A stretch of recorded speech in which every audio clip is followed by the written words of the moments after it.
The idea that people would get here as immigrants and immediately join a violent street protest?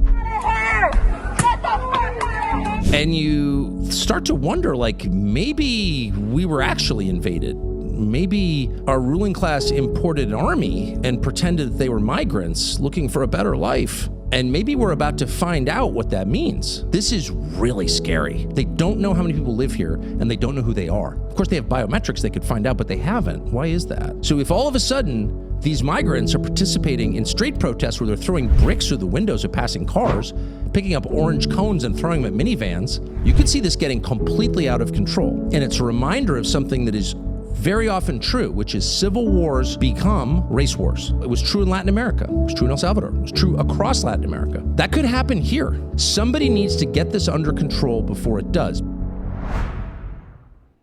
The idea that people would get here as immigrants and immediately join a violent street protest. Hey, Shalom. I'd like to start out by giving all glory, praise, and honor to Yahweh, Bahasham, Yahweh Shai, Bahasham, or Chakwadash. Double honors to the elders and apostles of the Great Millstone. Shalom to the elect of Israel. This is the Mayim in Atlanta, and you just saw on the screen there Tucker Carlson talking about civil war.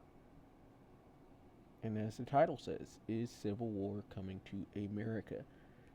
AKA Babylon the Great. And yes, it is, because it is prophesied within the scripts.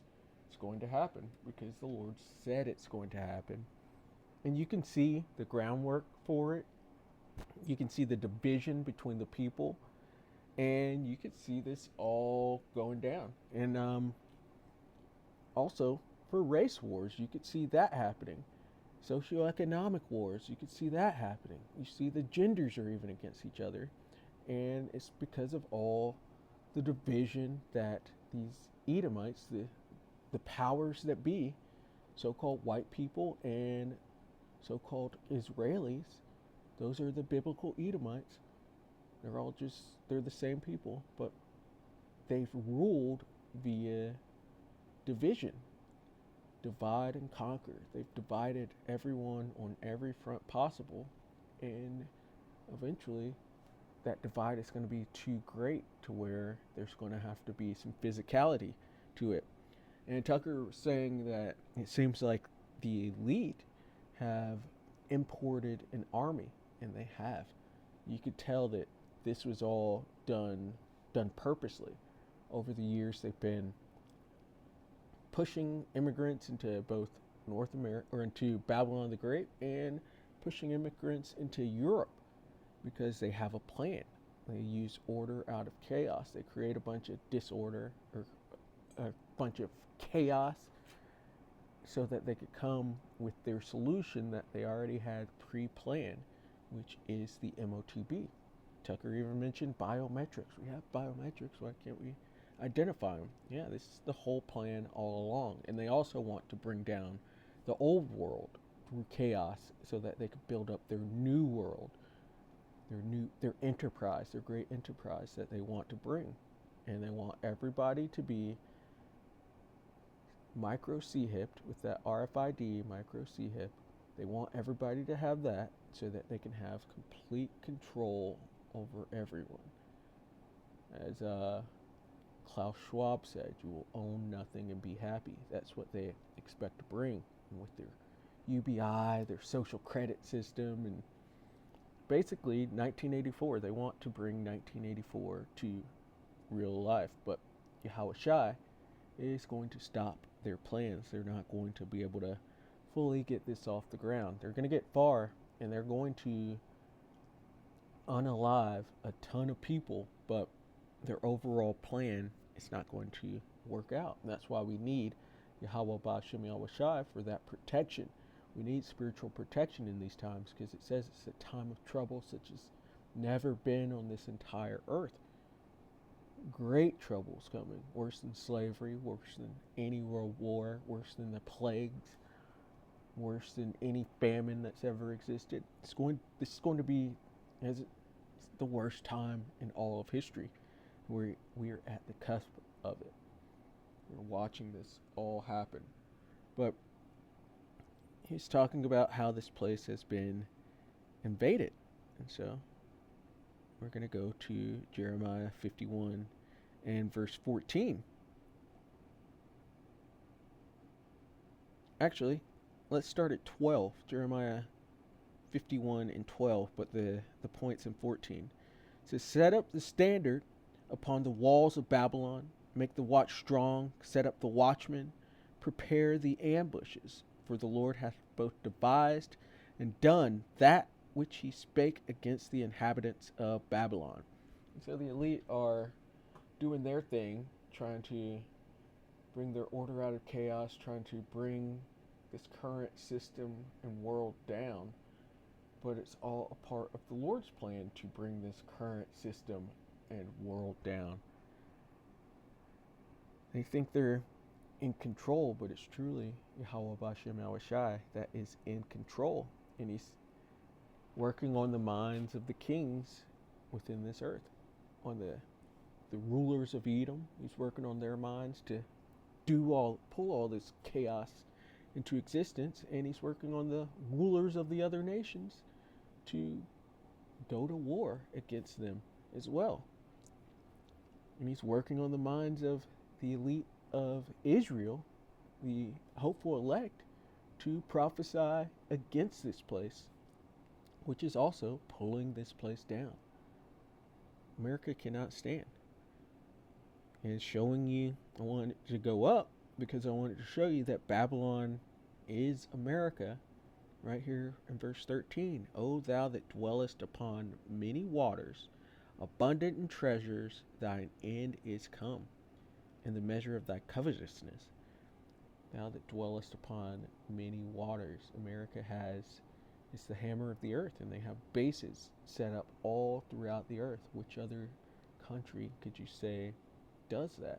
And we also call this place the Great Mixing Pot, because it has all these different people set up here too. Babylon the Great is America. And also, while we're talking about it, just to prove the point,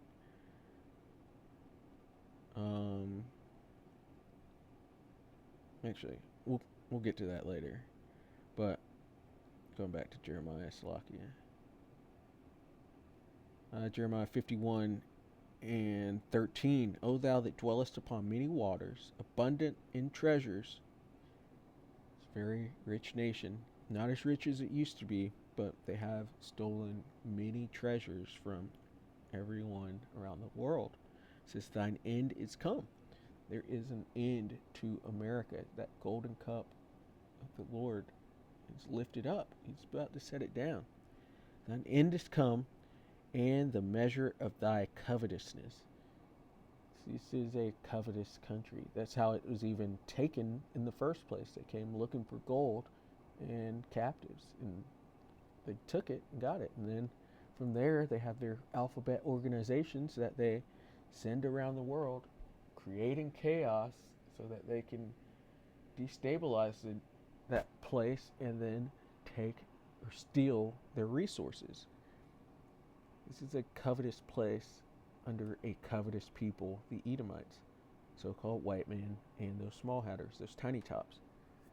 Verse 14, the Lord of hosts, so the Lord of armies, hath sworn by himself, saying, surely I will fill thee with men as with caterpillars, and they shall lift up a shout against thee. And that's the point. Tucker was saying that it seems like the elite have invaded this place with armies, with an army of immigrants, and truly they have. And some of them are just migrants or immigrants, and then some of them are from different nations with poor intentions. Some of them are for once all this chaos starts and the current U.S. troops don't want to fire on their own armies, they'll have these other troops that they have set up to do the enforcement after that. But I wanted to get into another translation of Jeremiah 51 and 14. In the NLT, it It says the Lord of heaven's armies. So the Lord of hosts goes into the Lord of armies, has taken this vow and has sworn to it by his own name. So that shows you he's going to bring this. He's not a man that he should lie. It says your cities will be filled with enemies. That's those caterpillars. Or filled with men. It's not just men, these are enemies. Like fields swarming with locusts, and they will shout in triumph over you. He's going to bring this place down in many different ways. It's going to be filled with enemy troops. It's going to be filled with civil war, different types of wars going on here. And it's going to be involved in World War III and going to be nuked from there. And also, Yahushua and the fire from his chariots are going to burn this place up. There's a lot of bad things on the horizon for Babylon the Great, aka America.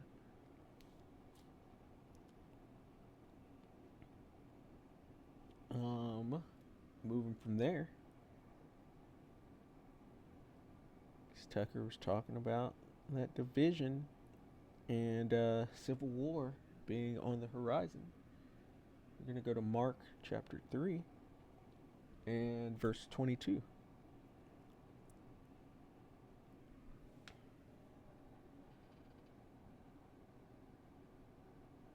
Mark 3 and 22, and the scribes which came down from Jerusalem said, He hath Beelzebub. They're speaking to Yahushua after he had done his miracles.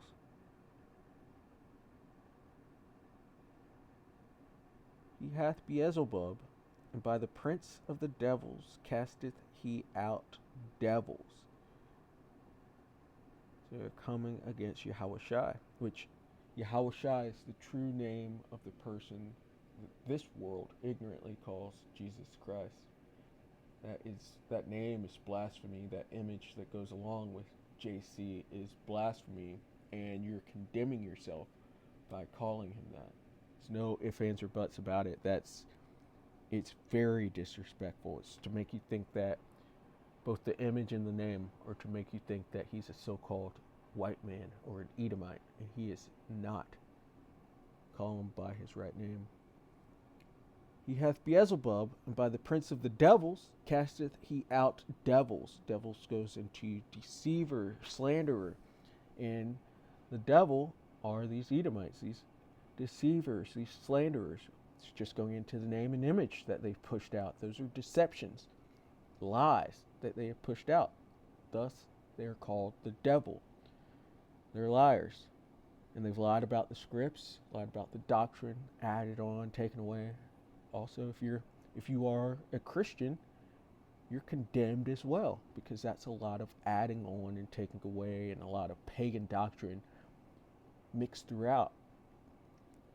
Stop doing these things. But there's some people that have to fall, and that fall is coming. Verse 23, and he called them unto him and said unto them in parables, How can Satan meaning adversary, cast out Satan? And these Edomites, so-called white people, and these small hatters, not every single one of them, because it's about the seed line that they come from. And Israel is scattered throughout the four corners of the earth. So we're going to come back looking like, or some of us, not all, but some are going to come back looking like so-called white people and tiny toppers. And as the other nations as well. And just because they're so-called white doesn't mean they don't come from another heathen nation as well. But for the most part, these Edomites are Satan's people. Yahushua, Yahweh Bashem Yahushua has his people, the Israelites, on the right hand, and Satan has his people, the Edomites, on the left hand. But it says, how can Satan cast out Satan? So how can these Idumeans cast out Idumeans or Edomites? And if a kingdom be divided against itself, that kingdom cannot stand. So if America, Babylon the Great, is divided against itself, how can it keep going? Especially when this division isn't north and south. There's division just between your neighbor next door on philosophical differences. This is complete division, and it can't be wounded, can't be mended, can't be healed. As it says, we would have healed Babylon, but she cannot be healed. This place can't be healed. It's too far divided. And if a kingdom be divided against itself, that kingdom cannot stand. So America is divided against itself. It can't stand. It's not going to keep going on. And if a house be divided against itself, that house cannot stand. The house of Esau, Edom. And as it says in Micah chapter 2, against this house do I devise. So yeah, let's see that. Slakia. Micah 2.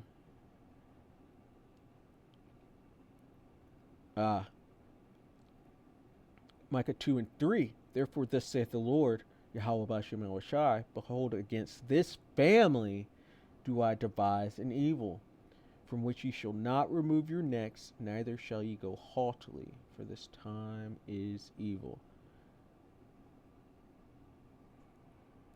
Part of that evil is the division between you, because you've ruled on this division all the way from the Romans, the plebes and the patricians. You've got the Democrats and the Republicans now, and then you've got all sorts of other division that the Edomites have brought onto the people, socioeconomic, philosophical, because they have so many wines and philosophies out here. That brings division. This house cannot stand. It says, and if Satan rise up against himself, so these Edomites versus Edomites, which is what we're watching, they're about to rise up against themselves. And then Esau is going to be versus the tribes as well, and the other nations as well. How are they gonna escape this? They're not. They're not going to be able to remove their necks from this judgment that is coming. And if Satan rise up against himself and be divided, he cannot stand, but hath an end. Esau is the end of the world, and Jacob is the beginning of it that follows. They are done. We just have to watch it all play out. Which is why you shouldn't get involved in any of these things that are going on. We are waiting on Yahweh Shai to return. He's going to rise up to the prey. This is the book of Isaiah, chapter 19 and verse 2. And I will set the Egyptians against the Egyptians. That's why I was going to Revelation. I was getting ahead of myself, but going in to Revelation 11 and verse 8, because it talks about this great city, which is Babylon the Great, but it shows that it's called other names. It's not just called Babylon the Great. Sometimes it's called Sodom. Sometimes it's called Egypt, like it says here in verse 8. Sometimes it's called other names as well. It's known as Rome. It's that beast, that fourth beast whose deadly wound was healed, rose back up. It's called Assyria. It's called Nineveh. It's called other names as well, other wicked rulership names, because it's gathered up pieces of all of them spiritually. Like Egypt, on the dollar, you've got the pyramid. Babylon the Great, because you look at where they get a lot of their, like you look into Christianity, where they get a lot of that, the dogma of it, a lot of that comes from ancient Babylon. Ancient Babylon. And it's called by different names, but Revelation 11 and 8. And their dead bodies shall lie in the street of the great city. That great city being America, aka Babylon the Great, which spiritually is called Sodom, because the alphabet lifestyle that's pushed here, and Egypt, for the bondage that the Israelites served, where also our Lord was crucified. They crucified the Lord by going against everything that he was with. They pushed out that false image of JC here. They pushed out that the laws are done away with. They pushed out the false doctrine of Judeo-Christianity. And they've gone against everything the Lord stood for. They crucified him. But going back to Isaiah 19:2, and I will set the Egyptians against the Egyptians. So the Americans against the Americans. And they shall fight everyone against his brother. They're going to fight. This is going to happen. The civil war is going to happen. Satan's divided. They're going to fight. And everyone against his neighbor, city against city, and kingdom against kingdom. We're about to watch civil war come onto this place. We're about to watch an invasion from the Lord of hosts under Yahweh, or through Yahushua. We're going to watch massive plagues come onto this place, famine. We're going to watch the time of trouble such as never been before. Lord willing, he's with us and gets us through this. Because we know he is going to have a remnant, and just Lord willing, we are a part of that remnant. Because I don't want any part in the plagues that are coming to this place. I don't want any part of this war or this famine or this trouble that's coming. So Lord willing, the Lord is with us. And Lord willing, that was edifying. I'd like to give all glory, praise, and honor to Yahweh, Bahasham, Yahushai, Bahasham, or Chakwadash. Double honors to the elders and apostles of the great millstone. Shalom to the elect of Israel. Shalom.